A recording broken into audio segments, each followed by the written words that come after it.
사회학에서요, 최근 들어 우리 사회의 사회적 질병으로 인식되는 것이 외로움이다, 이런 이야기를 하고 있어요. 코로나 이후로 조금 더 이것들이 두드러지고 있는데요. 코로나 이전이죠. 2018년 한국임상심리학회에서 우리나라 국민들을 대상으로 설문조사를 했습니다. 그 결과가 우리 국민 중 일상생활에서 외로움을 느낀다라고 대답한 비율이 전체 국민의 60% 정도가 됐어요. 굉장히 많죠. 근데 이것을 보다 구체적으로 수치화해서 고독 지수로 만들어 봤더니 우리나라 국민들의 고독함을 느끼는 점수가 100점 만점에 78점. 매우 높은 점수가 나왔어요. 많이 외롭다는 거예요, 우리 국민들이. 더 충격적인 결과는 우리는 나이가 많을수록 노년층이 될수록 외로울 것 같다는 생각을 하잖아요. 결과는 정반대로 20대, 30대의 고독 지수가 제일 높은 것으로 그렇게 나타났어요. 우리 청년들 외로워하고 있다는 거예요. 많은 위로가 필요합니다.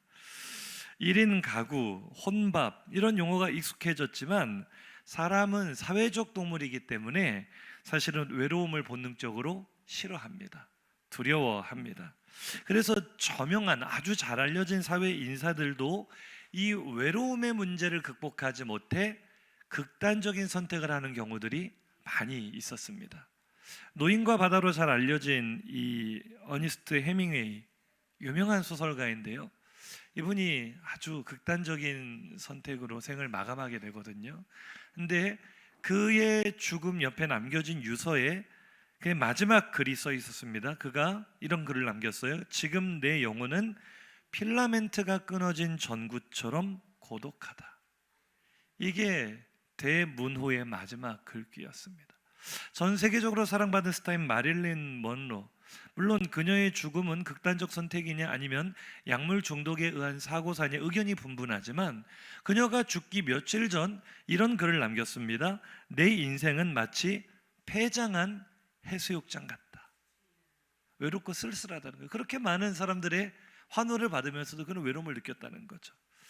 너무나 일찍 삶을 마감했기 때문에 이름이 많이 알려지진 않았지만 우리나라의 슈퍼모델이었던 김유리 씨, 굉장히 젊은 나이에 극단적인 선택을 했는데 그녀의 마지막 글은 아무리 생각해봐도 100번을 넘게 생각해봐도 세상엔 나 혼자뿐이다.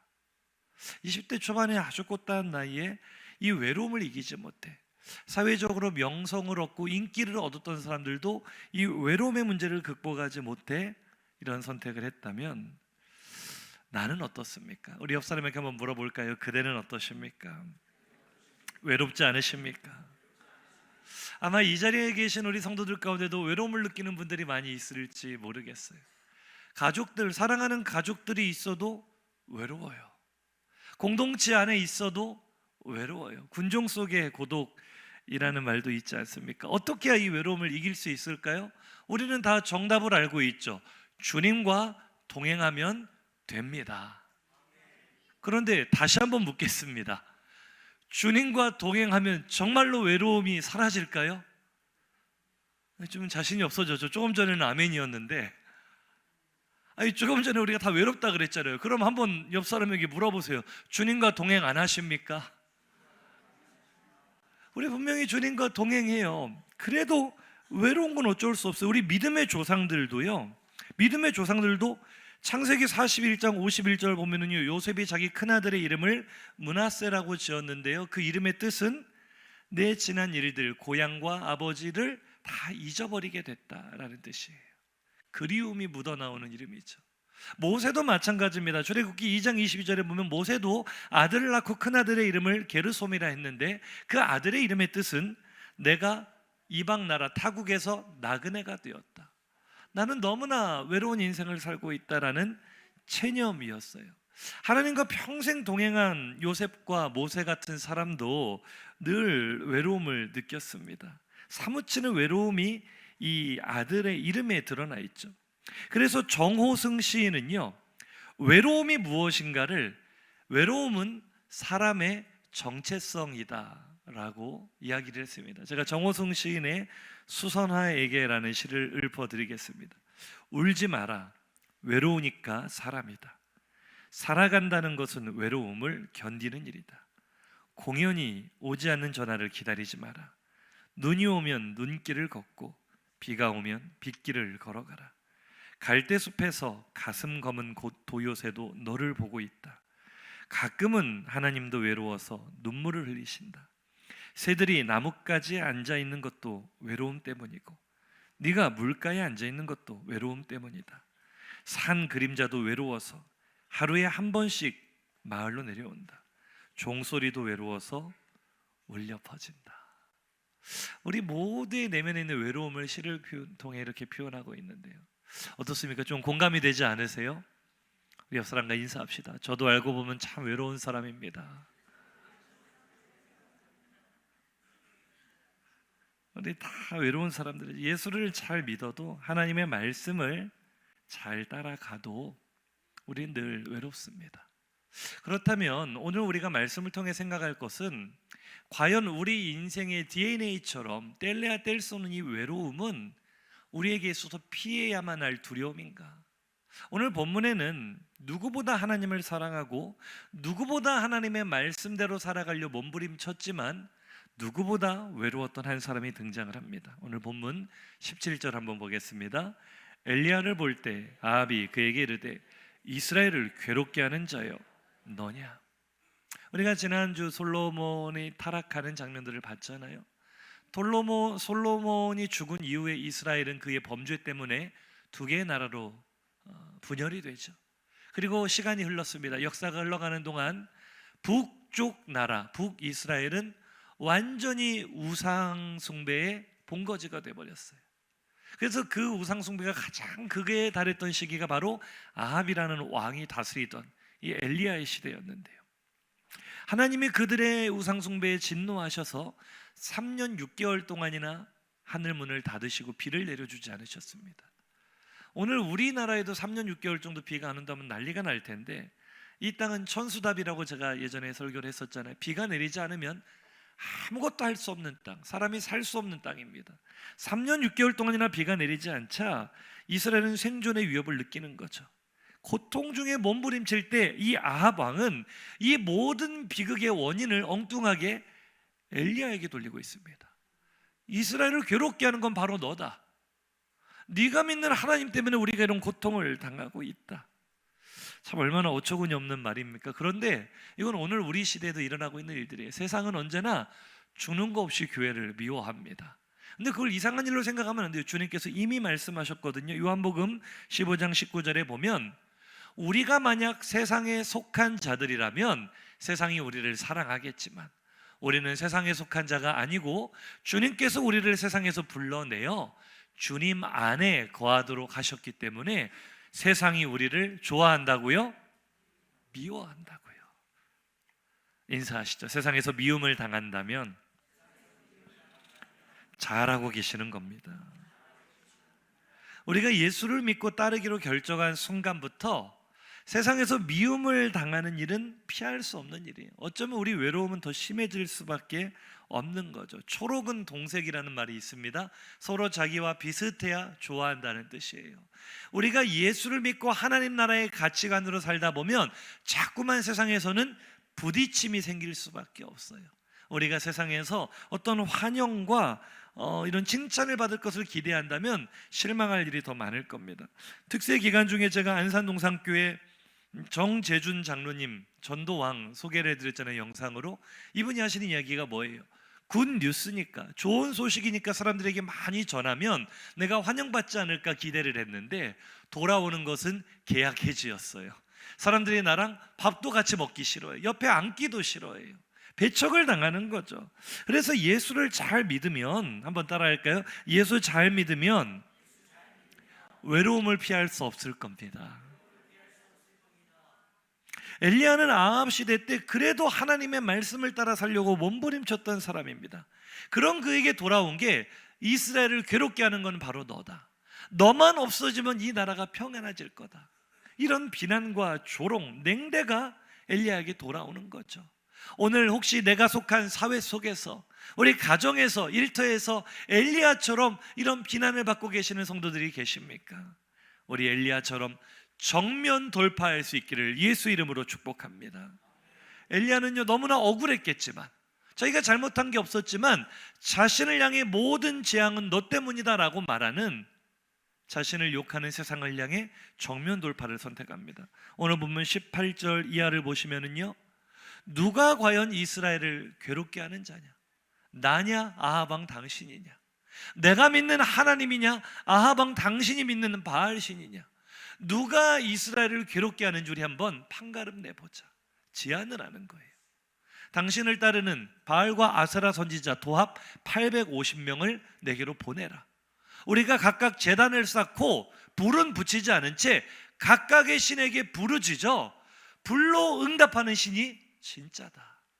그렇다면 곧 결론은 가짜 신을 섬기는 자들이 이 이스라엘을 괴롭게 하는 자가 아니겠느냐, 그런 제안을 하는 거죠. 이런 제안을 엘리야가 할 때 엘리야의 마음속에는 성경에 나와 있지는 않지만 그의 내면을 우리가 많이 묵상해 본다면 믿는 구석이 있었던 것 같아요. 그래도 이 나라가 비록 솔로몬 이후로 분열된 나라긴 하지만 그렇다고 그들이 이방인은 아닙니다. 그들은 여전히 이스라엘의 12지파 가운데 하나고 하나님의 은혜를 입은 백성들이고 하나님을 아는 자들이라는 거예요. 비록 바알을 섬기고는 있으나 그들은 여전히 하나님께도 예배 드리고 있는 예배자들입니다. 그래 엘리야가 기대했던 것은 내가 이렇게 배수진을 치고 하나님이 진짜다라고 정면으로 돌파할 때 내가 총대를 메고 헌신한다면 하나님께서 저들의 마음에 불을 지피실 것이다. 저들의 마음속에 회개가 일어나고 부흥운동이 일어날 것이다. 이런 기대를 엘리야가 했던 것 같아요. 그러나 현실은 엘리야의 기대보다 훨씬 더 차가웠습니다. 엘리야의 기대가 무너지는 순간 21절 함께 읽어보겠습니다. 시작. 엘리야가 모든 백성에게 가까이 나아가 이르되 너희가 어느 때까지 둘 사이에서 머뭇머뭇하려느냐? 여호와가 만일 하나님이면 그를 따르고 바알이 만일 하나님이면 그를 따를지니라 하니 백성이 말 한마디도 대답하지 아니하는지라. 엘리야가 지금 정면 돌파를 선택하는 이유는 자신을 위해서가 아니에요. 사실은 하나님과 바알 양쪽 사이에 양다리를 걸치고 갈팡질팡하는 이스라엘이 너무나 안타까웠기 때문에 내가 이렇게 목숨을 걸고 헌신한다면 저들이 방향을 좀 잡지 않을까? 그런 기대가 있었어요. 그러나 엘리야가 이렇게 제안했을 때 백성들은 그 누구도, 단 한 사람도 한마디도 대꾸하는 사람이 없었습니다. 제가 이 부분을 묵상하다가 이 엘리야의 마음을 한번 생각해 보게 됐어요. 엘리야의 깊은 고뇌와 절망이 시작되는 부분이 바로 이 부분이구나. 조금 전까지 아합 왕에게 호기롭게 850명을 내게 데려와 달라고, 누가 진짜인지 한번 해봅시다. 이때만 해도 엘리야가 기운이 펄펄 넘쳤거든요. 그런데 지금 바로 이 장면이야. 너희들은 언제까지 그렇게 머뭇머뭇거릴래? 너희들 하나님 모르는 사람 아니잖아. 한쪽을 택해라. 주님의 음성으로 바꿔본다면 차든지 덥든지 한쪽을 택해라. 그러나 그들이 한마디도 대꾸하지 않았습니다. 엘리야의 깊은 절망과 고뇌가 여기서부터 시작이 돼요. 22절입니다. 시작. 엘리야가 백성에게 이르되 여호와의 선지자는 나만 홀로 남았으나 바알의 선지자는 450명이로다. 심리학자들이 말할 때 사람이 언제 외로움을 느끼는가? 단순히 혼자 있을 때 외로움을 느끼는 것이 아니라 나와 함께 할 것이라고 기대했던 사람들에게 배신감을 느낄 때 사람은 가장 외로움을 느낀다고 합니다. 나와 영원히 함께 할 것 같았던 친구에게 배신감을 느낄 때, 내가 그래도 믿을 수 있다고 생각했던 가족들에게 배신감을 느낄 때 사람의 외로움은 가장 극에 달한다고 해요. 오늘 엘리야는 기대했을 거예요. 그래도 내가 이 정도로 하나님 앞에 내 목숨을 걸고 헌신한다면 그래도 저들 가운데 나와 같이 하나님 편에 설 자가 한 명은 있지 않을까? 그래도 어느 정도는 사람들이 좀 마음이 움직이지 않을까? 아니요. 한 사람도, 한마디도 대꾸하는 사람이 없었어요. 그래서 오늘 이때 이 사건 이후로 엘리야는요, 입만 열었다면 말버릇처럼 뭐라고 합니까? 하나님께서 엘리야가 이제 호렙산까지 도망쳤을 때, 엘리야야 너 어찌하여 여기 있느냐? 너 어쩌다가 여기 호렙산까지 도망쳐 왔느냐? 엘리야가 입만 열면 뭐라고 해요? 열왕기상 19장 10절과 14절에 똑같이 대답하는 엘리야의 말을 요약해 보자면, 나는 하나님께 열심히 유별나게 나는 목숨 걸고 하나님 섬겼습니다, 이 말이에요. 하나님, 나는 정말 내 생명을 바쳐 하나님을 사랑하고 말씀 따라 살려고 했습니다. 그러나 나 혼자입니다. 오직 나만 남았습니다. 정확하게 오늘 백성들이 한마디도 대답하지 않은 시점부터 엘리야가 나약해지기 시작해요. 외로움에 몸부림치기 시작해요. 하나님, 어떻게 이럴 수가 있어요? 나밖에 없어요. 나밖에. 이 말이 무슨 말이겠어요? 하나님, 엘리야의 지금 서름과 분노가 막 묻어나오지 않습니까? 내가 열심히 유별나게 하나님 섬기면 뭐합니까? 나 혼자 예수 잘 믿는다고 무슨 소용이 있습니까? 아무것도 변하지 않습니다. 내 가족조차, 우리 가정조차, 가장 가까운 이웃조차 아무도 변하지 않습니다. 나만 혼자 동물원 원숭이가 될 뿐입니다. 이게 엘리야의 외로움이었어요. 사랑하는 성도님들, 우리는 어떤가요? 세상에 나가 말씀대로 순종하며 산다는 것 할만합니까? 어렵습니까? 너무 어렵죠. 내가 주님의 마음으로 희생하고 양보하고 섬긴다면 언젠가 이 주변 사람들이, 동료들이 내 진심을 알아주지 않을까 기대해요. 그러나 그 기대는 여지없이 실망으로 돌아올 때가 더 많죠. 나의 선한 마음을 도리어 우습게 여기고 이용하려는 사람들이 더 많아질 수도 있습니다. 우리가 살아가는 세상은 그래요. 그래도 꼭 참고 말씀대로 순종하면 언젠가 하나님께서 내 주변을 변화시켜주지 않으실까? 우리 가족도, 직장 동료도, 친구들도 내가 선한 마음으로 빛을 비춘다면 언젠가는 깨닫고 하나님께로 돌아오지 않을까? 나를 통해 하나님의 나라가 임할 거야 라는 기대로 우리가 참습니다. 기대하며 믿음의 길을 걸어갑니다. 그러나 그렇게 살아갈수록 우리에게는 실망할 일이 더 많을 겁니다.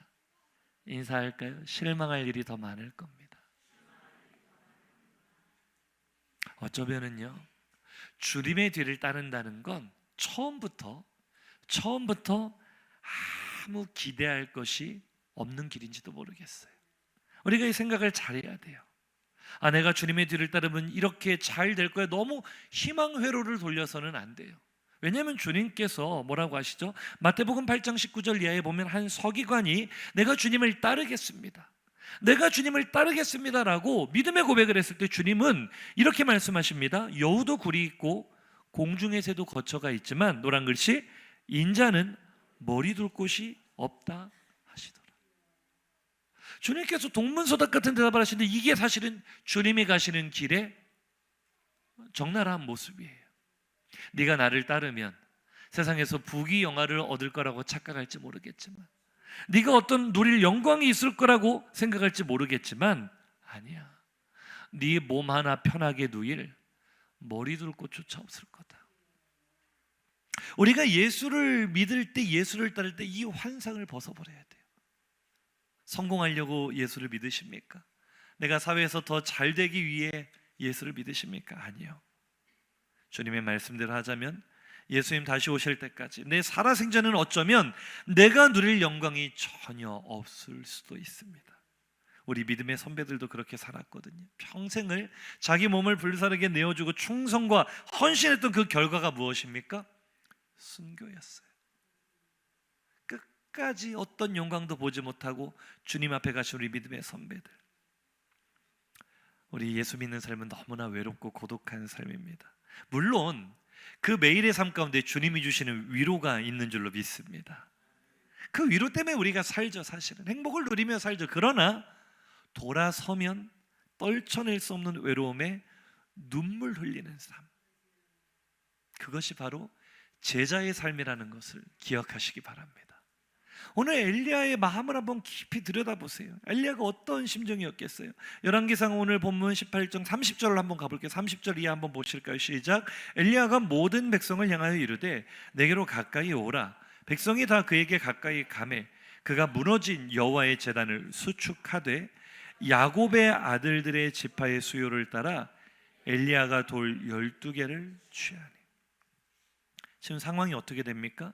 바알과 아스라의 선지자 850명이 아침부터 정오까지, 또 정오부터 저녁까지 하루 종일 자신들의 신의 이름을 부르며 자기 몸을 자해까지 해가면서 부르짖어도 아무 응답이 없습니다.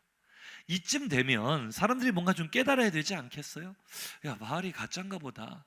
뭔가 마음에 동요라도 있어야 되지 않겠어요? 그런데 보세요. 조금 전 말씀 띄워보세요. 백성을 향해 내게로 가까이 오라 했을 때 백성들의 반응은요, 엘리야의 말을 듣고 딱 한 걸음 엘리야 쪽으로 옮긴 게 다였어요. 정확히 성경을 보세요.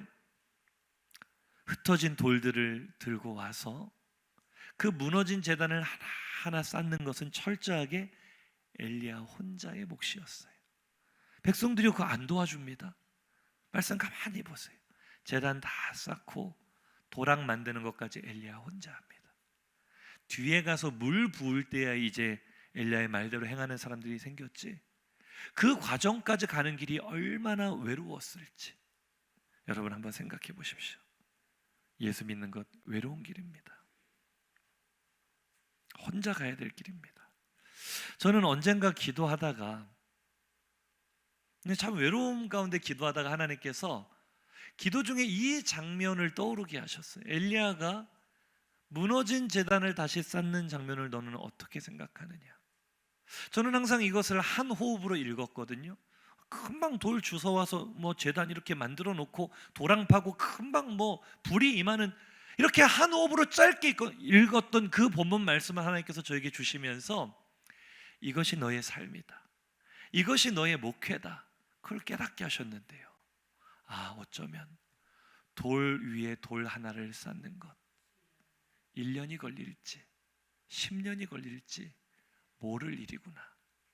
어쩌면 누군가에게는 평생 돌만 옮기다가 끝날 수도 있는 것이 예수를 따르는 우리의 삶이구나. 그걸 보게 하신 거예요. 사랑하는 성도 여러분, 무너진 제단을 수축하는 것, 무너진 가정을 일으켜 세우는 것, 무너진 교회를 일으켜 세우는 것 결코 녹록지 않은 일이라는 사실을 기억하시기 바랍니다. 참으로 길고 외로운 싸움이에요. 진짜로 10년이 걸릴지 20년이 걸릴지 평생이 걸릴지 아무도 모릅니다.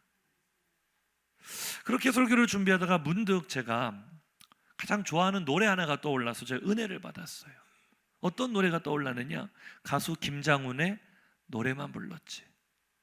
목사님은 항상 찬양의 은혜를 안 받고 이상한 가요의 은혜를 받는다 생각하실 수 있는데, 이게 제 인생 노래거든요. 제가 이 노래 가사를 들을 때마다 막 울컥울컥해요.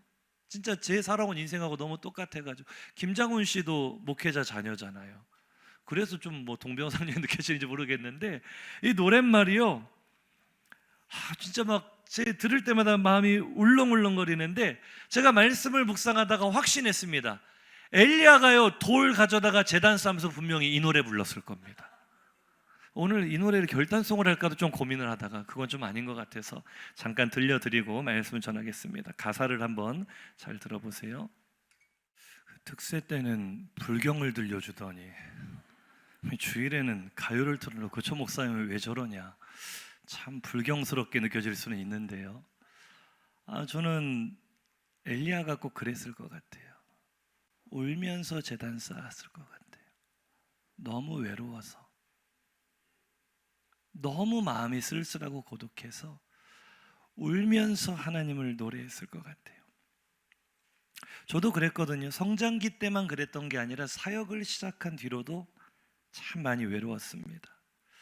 나는 정말 하나님을 사랑하는데, 나는 한국교회를 너무나 사랑하는데, 그래서 이 땅에 무너진 제단을 다시 일으켜 세우고 싶은데, 참 아이러니하게도 그렇게 사역을 시작했지만 어디 가서도 환영받지 못하는 마이너의 삶이었어요.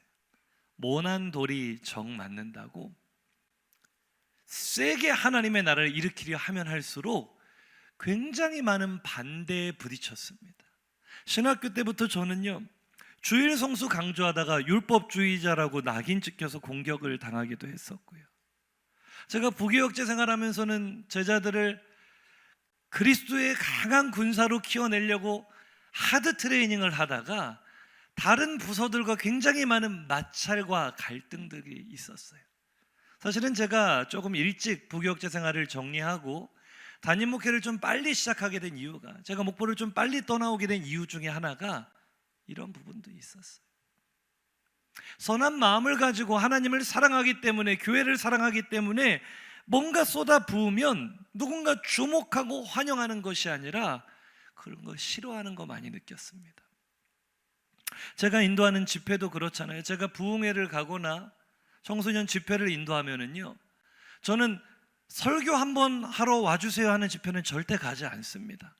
쉬워요, 편해요, 가서 설교 한번 하는 거 누구나 할 수 있어요. 그러나 저는 2박 3일이면 2박 3일, 3박 4일이면 3박 4일, 이번에 특세를 진행한 것처럼요, 한 가지 주제를 놓고 그 말씀에 온전히 제 생명을 갈아 넣습니다. 내가 먼저 말씀에 깨져 부딪히고 내가 깨진, 나를 깨뜨린 그 말씀을 힘은 들지만 매 시간 생명을 쏟아부어 전할 때 저는 영혼들이 살아나는 것을 너무나 많이 경험했어요. 제가 사실은 고등학생만 200명 이상 되는 부서 이렇게 담당할 때요, 저희는 전국 어디 집회를 가도 제일 많은, 제일 큰 교회였어요. 그리고 이제 대형 집회를 인도하시는 목사님들이 저를 되게 좋아해요. 왜냐하면 저희 교회가 가면 분위기가 잡히거든요. 애들을 하도 그냥 갈궈대가지고, 애들이 어제도 막 저한테 계속 전화가 와요. 어제 우리 청년들 2차 수련회 갔잖아요. 아니 도대체 울산 화평교회 차를 안 빠가지고 우리 교회들 다 못 나가고 있다고 계속 전화가 와서 왜 그러냐고 제가 물어봤더니, 이 친구들이 우리 교회 청년들이 제일 앞자리에 나와가지고 은혜 받느라 제일 앞자리에 앉으면 나갈 때는 어떻게 돼요? 제일 꼴찌잖아요. 그러니까 안 나온다고 아우성인데 그게 참 감사한 일 아닙니까? 우리 청년들이 은혜를 삼으면서 앞자리 간다는 게. 예전부터 저는 늘 그렇게 훈련을 시켜왔기 때문에 그렇게 다녀도요, 사실 진짜 열매는, 여기도 제 제자들이 많이 있지만 다 알 거예요. 제가 여름에는 외부로 나가도 겨울은 꼭 힘들어도 제가 집회를 했거든요. 근데 지금 우리 울산까지 따라와 우리 교회 같이 사역하는 친구들 다 그때 은혜 받은 애들이에요. 저는 그걸 알아요. 한 알의 밀알이 땅에 떨어져 죽어야 생명이 살아난다는 그 원리를 너무나 자주 봤어요. 그런데 물론 제가 무명이고 마이너이기는 하지만 누구도 그거 귀하게 안 생각합니다. 요즘 시대는요, 저는 트렌드에 맞지 않는 강사예요. 요즘 누가 그런 집회 합니까? 시간마다 유명 강사 한 타임씩 맡아가지고 애들 임팩트 있게 딱딱 건드려주면 더 좋아요. 열매는 없지만 모든 교회가 그런 데는요, 요즘 회비 비싸요. 1인당 거의 10만 원에 육박해도요, 미어 터지게 가요, 사람들이. 그런데 진짜 생명 살리는 집회는요, 외로워요. 사람들이 귀하게 생각 안 해요. 우리 교회만 해도 그래요. 우리 성도들, 우리 교회에 대해 얼만큼 자부심을 갖는지 모르겠지만 저는 매일매일, 매주 하나님의 기적을 경험하고 있습니다. 제가 특세 때도 이야기했지만 제가 처음 부임했을 때 우리 교회 청년 딱 2명 있었고, 군대 가고 시집 가서 아무것도 없는 데서 시작했어요. 막막했어요. 근데 지금 보세요. 이 주변에서 청년들이 제일 많이 모이는 교회가 됐습니다. 이걸 사람이 했다고 생각하십니까? 하나님께서 우리 화평교회를 사랑하시는 줄로 믿습니다. 그러면은요, 이런 교회는 알려줘야 돼요. 제가 목회하는 교회여서가 아니라 우리 교회야말로 한국 교회의 희망인 줄로 믿습니다. 우리 교회가 사람이 많았습니까? 돈이 많았습니까? 아무것도 없었잖아요. 작은 교회도 할 수 있다는 희망의 증거가 되고 있는 줄로 믿습니다. 가진 것이 없어도 하나님 바라보고 걸어가면 하나님이 복 주시고 일하신다는 증거가 되는 줄로 믿습니다. 근데 가까운 주변 교회들도요, 아는 교회는 알지만 관심도 없어요. 관심도. 귀하게 생각하지 않아요. 사람들은 그런데 별로 관심이 없는 것 같습니다. 저는 그렇게 생각해서 노랫말처럼 내가 앞만 보고 달려가면, 주님만 보고 달려가면 저는 좋은 세상이 열릴 줄 알았어요. 하나님의 나라가 금방 임할 줄 알았어요. 착각이었어요. 순진했어요. 아무 일도 일어나지 않았어요. 제 마음만 더 외로워질 때가 많았어요. 그래서 저도 엘리야처럼 때로는 남모르게 외로운 눈물 흘리며 하나님께 많이 기도했습니다. 하나님, 계속 이렇게 살아야 됩니까? 그냥 좀 편하게 살면 안 될까요? 그냥 설교 한 번만 해도 그러잖아요. 우리 성도님들이 저를 볼 때 제가 조금 남달라 보입니까? 평범해 보입니까? 좀 다르죠? 힘들어요. 하나님, 저도 그냥 평범하게 살면 안 될까요? 남들 하는 것만큼만 딱 하고 살면 안 될까요? 뭐 미쳤다고 이렇게 몸부림치면서 열매도 없고 아무것도 없고 언제까지 이래야 됩니까? 나 혼자 이런다고 뭐가 달라집니까? 우리 화평교회 하나 달라진다고 뭐가 달라집니까? 저는 그런 꿈이 있어요. 내가 어디에 있든지 하나님께서 내가 있는 곳에 하나님의 나라를 세워주시고 대한민국이 변화될 거라는 꿈을 저는 가지고 있습니다. 아직 저는 세계 열방은 잘 모르겠어요. 제 그릇이 세계 열방까지 갈지는 모르겠지만 늘 저의 소원은, 꿈에도 소원은 하나님, 한국교회 새로워지게 해주세요. 한국교회가 받은 은혜에 반응하게 해주세요. 저는 그렇게 사역하거든요. 그런데 때때로 우리 젊은이들 말로 현타가 와요. 나 혼자 이런다고 무슨 소용이 있나? 우리 교회 달라진다고 뭐가 달라질까? 언제까지 이렇게 바보처럼 살아야 될까? 그런데 그때마다 주님께서는, 그럼에도 불구하고 주님께서는 이 말씀을 주십니다. 마태복음 7장 13절 이하 크게 한번 읽어볼까요? 좁은 문으로 들어가라.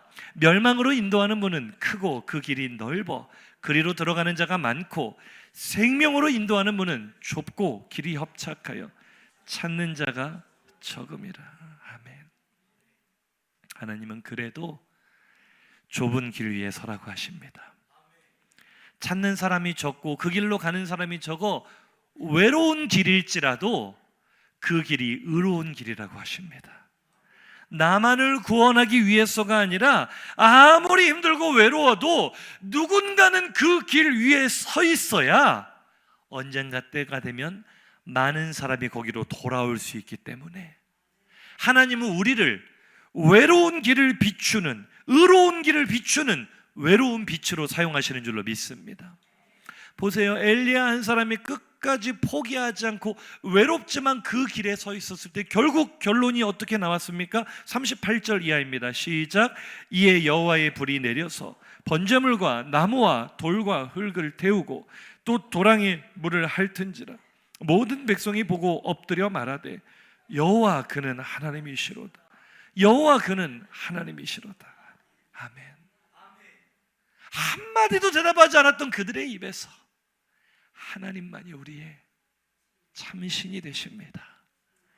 하나님만이 나의 하나님이십니다라는 고백이, 누군가는 그 외로운 길 위에 서 있었기 때문에 잠시 다른 길에 있었던 자들도 결국 그 길로 돌아올 수 있는 축복의 통로가 된 줄로 믿으시기 바랍니다.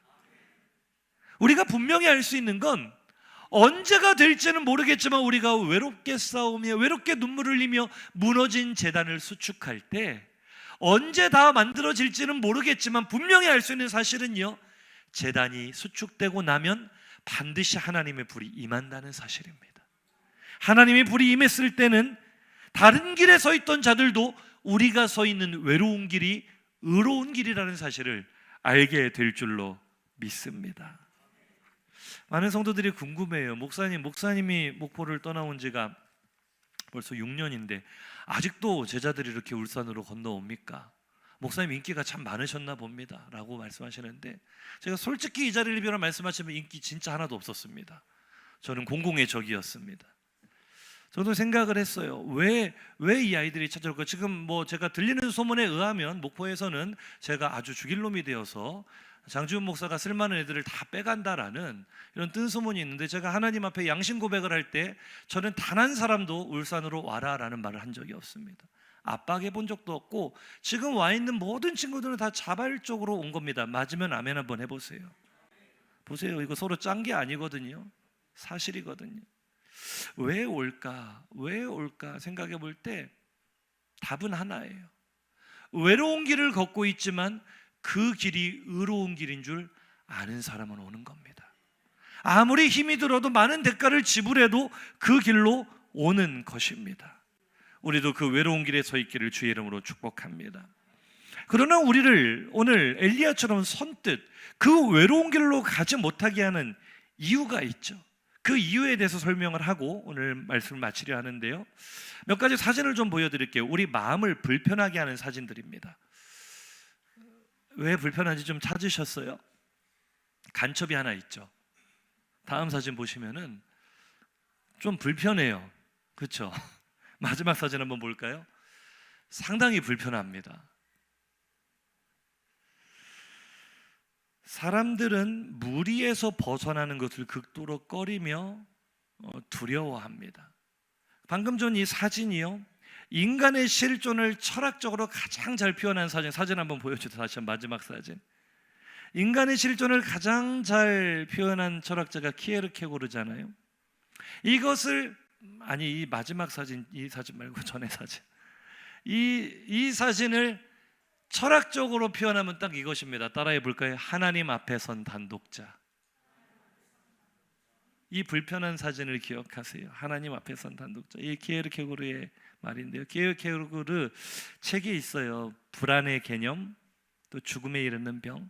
오늘 설교의 모티브가 된 두 권의 책이 바로 이 키에르케고르의 책들인데요, 키에르케고르의 이 불안의 개념이라는 책은 사실 철학적으로도 굉장히 논쟁이 되고 어려운 책입니다. 그런데 가장 간단하게 설명을 해드린다면, 사람은 자기가 속한 어떤 규범, 체제, 공동체 안에서 편안함을 느끼고 그 안에서 자신의 존재를 드러내려 한다는 거예요. 그러니까 내가 어떻다라고 말하기보다는 집단 속에 숨어서 자신의 의로움을 주장하려고 하는 거예요. 내가 혼자 집단 밖으로 저렇게 색깔이 다르게 빠져나오는 걸 너무 두려운 거예요. 그러나 키에르케고르는 말합니다. 그것이 바로 불안인데, 그 불안이라는 장애물을 넘어설 때야만 우리가 하나님 앞에서 자신의 모습을 제대로 발견할 수 있다라고 말하는 거예요. 우리는 늘 비겁하게 숨어 있으려고 하거든요. 근데 키에르케고르가 이 말을 한 이유가 뭐냐면, 그가 활동하던 1800년대 덴마크는 기독교 국가입니다. 모든 국민이 다 교회에 다녀요. 우리로 말하면 전부 다 교인이에요. 그런데 키에르케고르는 이런 말을 했어요. 우리가 모두 교회에 다닌다 해서 우리가 다 기독교인이냐? 내가 볼 때 이 사회에 진실한 기독교인은 없다. 만약 우리 사회에 진실한 그리스도인이 나타난다면 그는 아마도 초대교회 로마에서 박해받았던 성도들보다 더 심각한 박해를 받을 것이다. 너만 뭐 그렇게 잘났다고, 너만 뭐 그렇게 선하다고. 마치 마르틴 루터도 그 가톨릭의 잘못된 것에서 빠져나왔을 때 얼마나 많은 살해 위협과 박해를 당했습니까? 마찬가지라는 거죠. 우리가 공동체 안에 이 집단과 체제 규범 속에 숨어 있을 때는 우리는 늘 비겁한 길을 선택할 수 있어요. 하나님 앞에 내가 단독으로 설 때야만 내가 얼마나 부끄러운 죄인이고 하나님의 은혜 없이 살 수 없는 존재인지를 알 수 있는데, 집단 안에 들어와 있으면 내가 감추어지거든요. 나만 그런 거 아니잖아, 남들도 다 그렇게 살잖아, 뭐 교회 다니는 직분자들도 그렇게 하던데 나만 그렇게 달라야 돼? 우리는 그 불편함을 뚫고 하나님 앞에 바로 서야 되게 될 줄로 믿습니다. 이게 키에르케고르의 주장이에요. 우리가 의로운 길에 서기 위해서는 외로운 길에 서야 한다. 규범을 벗어나서, 우리의 집단을 벗어나서 하나님 앞에 내가 온전히 서야 한다. 이것이 성경의 표현대로 하자면 우리는 이 세대를 본받는 사람들이 아니라, 비록 외롭고 힘들지라도 하나님의 선하시고 기뻐하시고 온전하신 뜻을 분별하는 사람들입니다. 하나님 앞에 무엇이 의로운지를 치열하게 고민하는 사람들입니다. 오늘 나의 생각이, 오늘 나의 선택이, 오늘 나의 삶의 걸음이 하나님 보실 때 기뻐하실 만할까? 하나님이 보실 때 온전할까를 끊임없이 고민하며, 끊임없이 스스로에게 물으며, 다른 어떤 기준이 아니에요. 하나님 앞에서, 말씀 앞에서 서 있는, 그 외로운 길 위에 서 있는 것이 예수 제대로 믿는 것인 줄로 믿습니다. 엘리야 시대 때 그들은 예배자였다니까요. 그들을 둘러싼 세계는 바알이었습니다. 그 누구도 바알의 힘을 거스르지 않았습니다. 그 영향력 안에서 나름대로 의롭게 살겠다고 살아갔지만 그들의 결과는 하늘 문은 닫혔고 그들의 삶은 점점 피폐해져 갔습니다. 오늘 이 나라에 교회가 없습니까? 예수 믿는 사람이 없습니까? 우리가 정치의 지도자들을 위해 기도하지만 이미 국회 안에 국회의원들 가운데 30% 이상이 기독교인들입니다. 그런데 우리나라는 지금 어디로 가고 있습니까? 누구도 외로운 길에 서지 않으려 한다면 집단이라는 미명하에 남들 하는 만큼만 눈치 보면서 남들이 옳다 하니 그게 옳구나, 그게 바로 넓은 길이라는 걸 기억하시기 바랍니다. 그렇게 살아서는 하늘문이 닫혀 있어요. 절대로 열리지 않습니다. 언제 하늘문이 열렸습니까?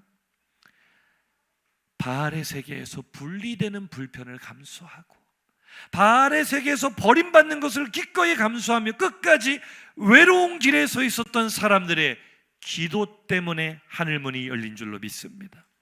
제가 말씀을 묵상하다 발견한 것은요, 우리는 엘리야 한 사람을 바라보자 하늘에 불을 내린 게 엘리야의 기도라고 생각하지만 아닙니다.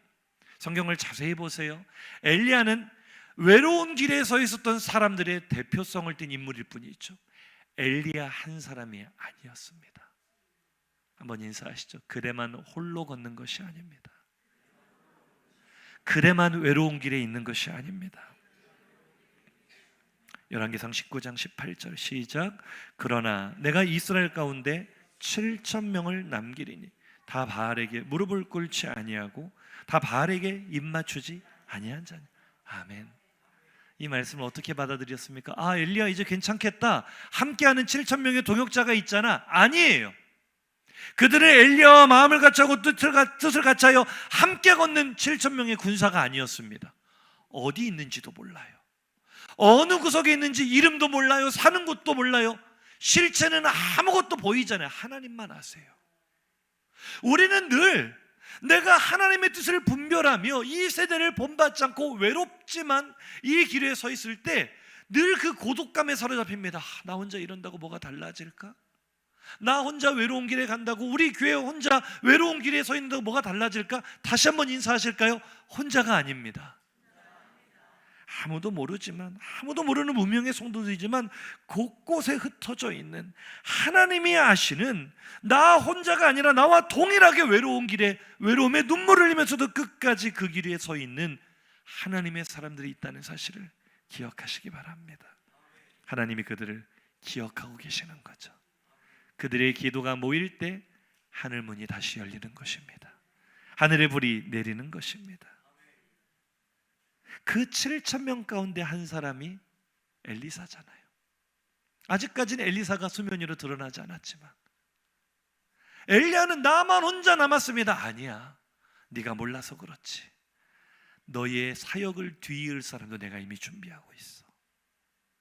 우리는 각자가, 물론 교회는 공동체고 함께 걷는 거지만 하나님과의 관계에 있어서는 누구도 대신해 줄 수 없는 거예요.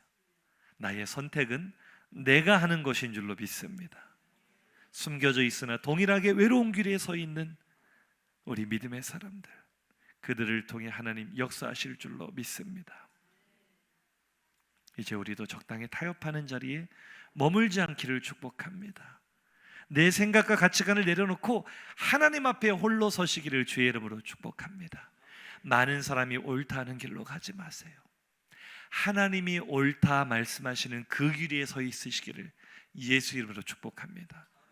거의 대부분 그 길은 외로운 길일 겁니다. 혼자 있는 것처럼 쓸쓸한 길일 겁니다. 그러나 그 길이 의로운 길입니다. 지금까지 양보하고 사셨습니까? 손해보고 사셨습니까?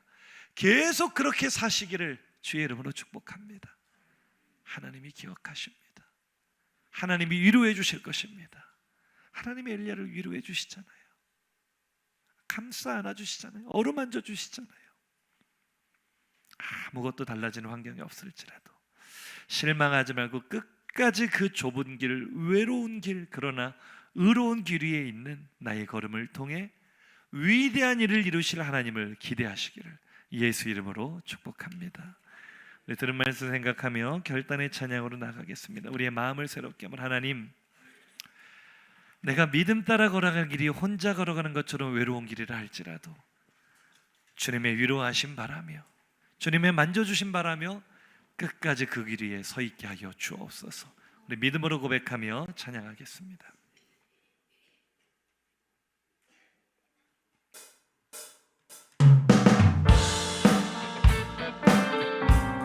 우리 박수치며 고백할까요? 하나님, 외로운 길 위에 하지만 의로운 길 위에 내가 서 있겠습니다. 나 주의 믿음 갖고 나 주의 믿음 갖고 홀로 걸어도 나 주의 믿음 갖고 노래 부르네. 아멘. 높은 구름 몰아치고 하늘 덮어도 나 주의 믿음 갖고 실망치 않네. 우리 처음부터 다시 한번 고백합시다. 나 주의 믿음 갖고 홀로 가는 것 같아도 홀로 걸어도 외로운 길 위에 서 있는 것 같아도 나 주의 믿음 갖고 울면서라도 끝까지 하나님을 찬양합시다. 하나님을 기대합시다. 구름 몰아치고 하늘 덮어도 의로운 길을 포기하지 마십시오. 나 주의 믿음 갖고 실망치 않네. 주님께서 기억하십니다. 진실한 친구 세상 끝까지 주를 믿으리. 높은 구름 몰아치고 하늘 덮어도 내 삶을 덮어도 나 주의 믿음 갖고 실망치 않네. 우리 선한 목자 되신 주님 따라갑시다. 내 주의 선한 목자 나를 인도해. 그 길이 비록 외로운 길이어도 눈물의 골짜기여도 다닐지라도 끝까지 그 길을 포기하지 마십시오. 나의 길을 인도하시니 우리 외로워도 그 길을 갑시다. 나 주를 따라가리 언제까지나. 아멘. 할렐루야. 주는 내 목자 선하신 목자 어디 가든지 함께 하시네. 주께서 나의 길을 인도하시니 나 주를 따라가리 언제까지나. 할렐루야. 우리 시간 통성으로 결단하며 기도했으면 좋겠습니다. 사랑하는 성도님들, 세상 속에서 그리스도인으로 살아가는 것이 외로울 때가 있진 않으셨습니까? 마음이 참 씁쓸하고 이게 맞나 싶은 의문이 들 때가 있진 않으셨습니까? 세상은 그대로인데 내 주변은 그대로인데 나만 혼자 동물원 원숭이처럼 아무도 알아주지도 않는 주님의 길을 따른다는 것이 너무나 답답하고 괴로울 때가 있진 않으셨습니까? 그랬다면 예수를 잘 따라가신 겁니다. 세상에서 환영받기를 기대한다면 어떻게 세상에 속하지 않은 우리가 세상과 친구가 될 수 있겠습니까? 우리는 주님께 속한 자입니다. 어쩌면 배척받는 것이 당연할 수 있겠죠. 세상은 우리의 판단을 이해하지 못하겠죠. 우리의 선택을 조롱하겠죠. 바보라고 하겠죠. 그러나 아무리 외로워도 그 길이 옳은 겁니다. 성령께서 내 마음에 가르쳐 주십니다. 옳은 길이 무엇인지를 분별하게 하십니다. 그 수많은 갈등 속에서 무엇을 선택하셨습니까? 우리는 좁은 길로 가야 된다는 것을 너무나 잘 알고 있지만 실제로는 집단 속에 숨어서 넓은 길을 갈 때가 얼마나 많습니까? 모든 선택과 판단의 기준이 하나님의 말씀이 아니라 다른 사람들의 동향일 때가 얼마나 많았습니까? 우리는 오늘 엘리야의 눈물을 기억합니다. 그의 깊은 절망과 고독을 바라봅니다. 그리고 그것이 내가 가야 될 길입니다. 우리 주님도 머리 둘 곳조차 없이 외롭고 정처 없는 공생애를 사셨습니다. 무엇을 포기하고 계십니까? 무엇을 희생하고 계십니까? 무엇 때문에 마음을 아파하고 계십니까? 계속 그렇게 사시기를 주의 이름으로 축복합니다. 이 시간 기도할 때 하나님, 끝까지 외로운 길에 서게 하여 주옵소서. 옳은 길에 서게 하여 주옵소서. 하나님이 보시기에 기뻐하시는 길에 내가 있기를 원합니다. 외로운 길일지라도, 손해보는 길일지라도, 바보 같아 보이는 길일지라도 나는 끝까지 그 좁은 길 위에 서 있겠습니다. 누군가는 나의 걸음을 따라올 수 있도록, 누군가는 내가 비추는 빛을 따라 옳은 길로 돌아올 수 있도록 끝까지 그 외로운 길로 주님 따라가는 나의 삶이 되게 하여 주시옵소서. 주여 한번 부르짖고 통성으로 기도합니다. 주여. 하나님, 나의 비겁했던 내 삶의 모든 결정과 선택들을 주님 앞에 올려드립니다.